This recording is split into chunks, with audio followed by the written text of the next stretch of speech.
Merhaba arkadaşlar, yepyeni haberlerle karşınızdayız. Elçin Sango'dan çok konuşulacak sözler. Bazı oyuncularla aynı projede çalışmak istemiyor.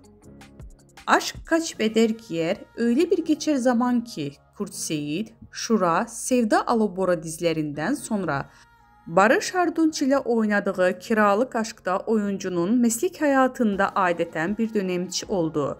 Sango romantik komedi ile kazandığı ünün farklı bir türü dizide devam ettirme kararı aldı.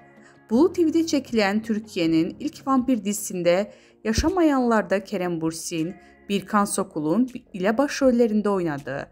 Bu dizinin ardından ise yeniden ekranlara dönen ve Kıvanç Tatlıtuğ ile birlikte oynadığı Çarpışma dizisinde oynadı. Hayranları onu yine bir romantik komedide görmek isteyince bu kez İyi Günde Kötü Günde isimli Star TV'nin dizisinde